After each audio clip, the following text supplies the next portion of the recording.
Allahu Akbar. Assalamualaikum warahmatullahi. Assalamualaikum warahmatullahi.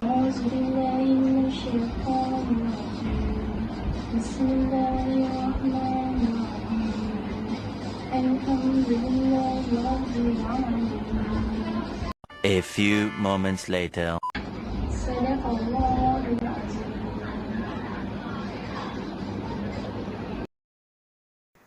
Rasa macam nak letak dekat status WhatsApp lah. Barulah orang tahu aku dah solat, aku dah mengaji. Agak-agak nak letak caption apa Alhamdulillah. Then for today. Macam ni barulah boleh post. Kesimpulannya, berdasarkan video sebentar tadi, segala perbuatan yang kita lakukan adalah mengikut niat. Tujuan niat ini adalah untuk membezakan di antara adat dan ibadat. Beribadat kerana niat menunjuk-nunjuk dan riak tidak akan mendapat balasan pahala.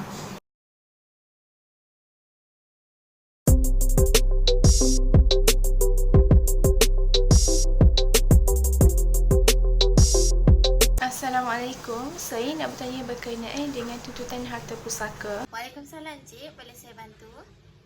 Abang saya terlibat dalam kehilangan pesawat AK-8901.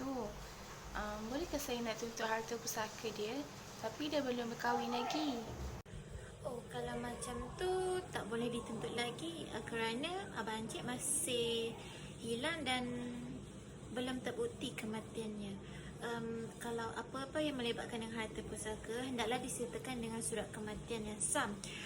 Kalau dalam situasi Encik ni, saya tak boleh nak buat apa-apa lah disebabkan Abang Cik masih hilang dan kematiannya pun belum disahkan. Melainkan ada bukti kematian beliau yang sah, barulah harta pusaka beliau boleh dituntut. Saya minta maaf ya Encik. Oh, baiklah kalau macam tu, terima kasih ya.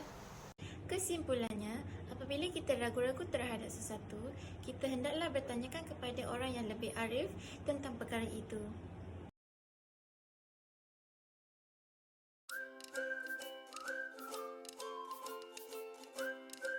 Allah dalam surah Al-Baqarah ayat 286. Bismillahirrahmanirrahim. La yukallifullahu nafsan illa wus'aha. Ia bermaksud Allah tidak memberati seseorang melainkan apa yang terdaya olehnya. Ayat-ayat di atas menjadi bukti bahawa Allah Subhanahu Wa Taala sama sekali tidak akan mewajibkan sesuatu yang sukar untuk dilaksanakan oleh setiap hamba-Nya. Oleh itu, jika berlaku kesukaran, Islam akan memberikan jalan keluar bagi mengelakkan kesukaran tersebut. Sandaran daripada Al-Sunnah daripada Aisyah radhiyallahu anha, katanya sesuatu yang diberi kepada Rasulullah antara dua perkara, kecuali ia memilihnya yang paling ringan selagi tidak mendatangkan dosa. Dalam satu riwayat lain, baginda bersabda yang bermaksud, sekiranya tidak mendatangkan kesukaran kepada umatku, niscaya aku akan perintahkan mereka supaya bersiwak setiap kali ingin mendirikan sembahyang. Dalam kaedah ini, terdapat satu contoh yang saya dapat berikan, iaitu keringanan akan diberikan kepada orang yang termakan atau terminum sewaktu mereka masih berpuasa. Oleh itu, mari kita lihat video ini. Nyalah nak buka puasa ni. Hai. Amani, tolong ibu angkat makanan untuk buka puasa. Ha? Nak buka puasa ke? Baiklah. Ya Allah, sedapnya.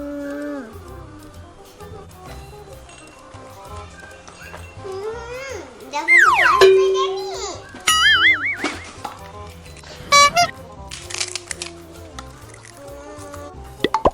Kenapa kakak pandang Amani?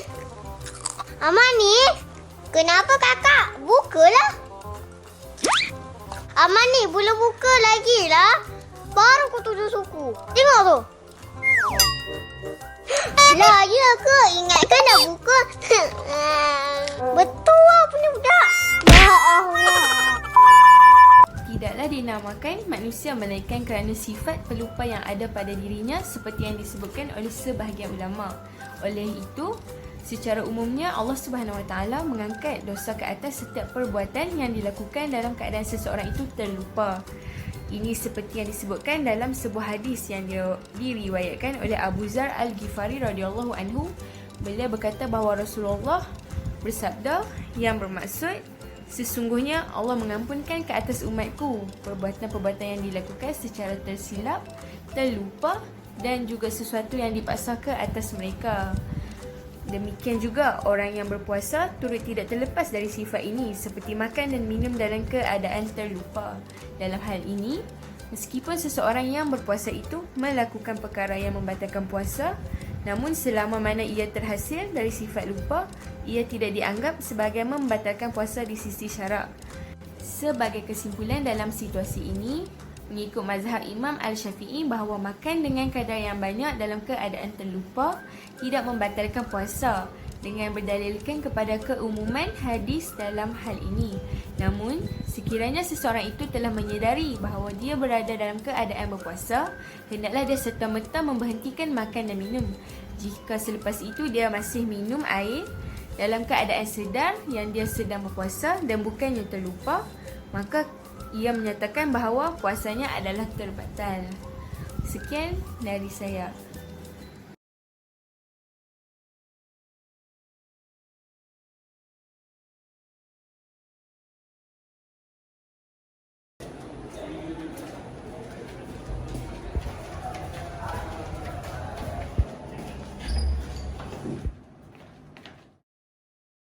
Woi, mabuk apa woi? Woi. Ah. Apa ni? Semua. Woi, mana?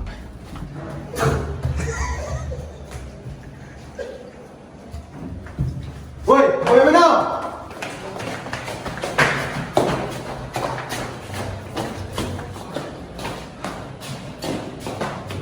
Woi, yang kau tak biji bilik tu kenapa? Kau tahu kan dia tu alim? Mana lah kau tahu dia datang?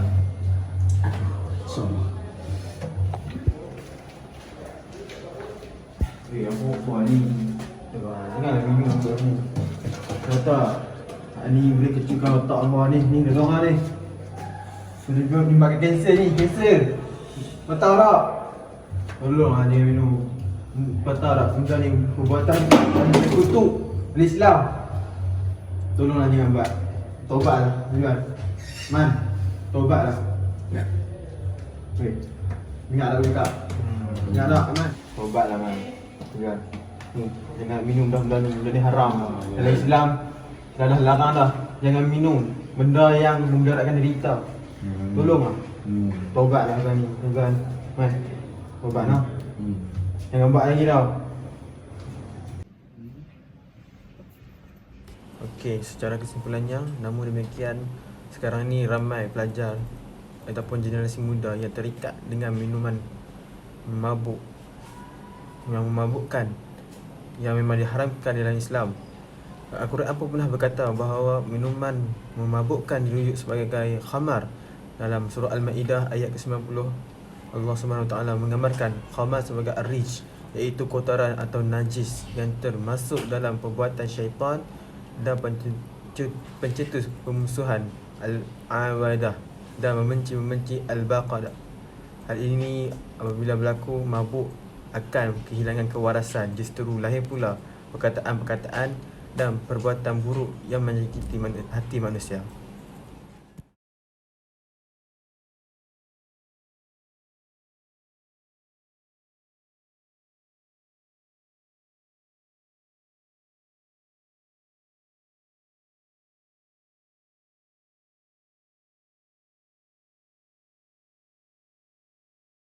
Aku ada masalah sikit nak luah kat hang ni. Apa dia? Kau luah je lah kat aku macam tak biasa.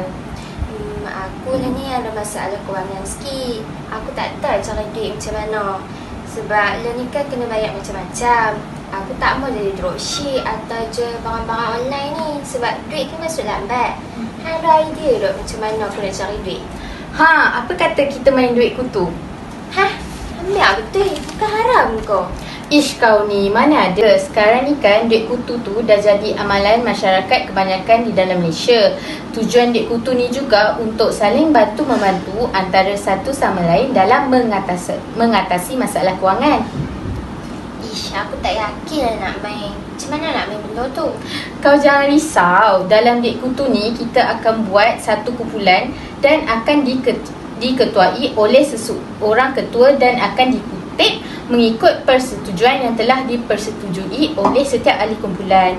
Dalam Dek Kutu ni juga ada akad wadiah tau. Akad wadiah tu ialah akad seseorang untuk menjaga amanah yang akan diberikan kepada orang lain. Oh, macam tu. So, aku nak main lah. Jom.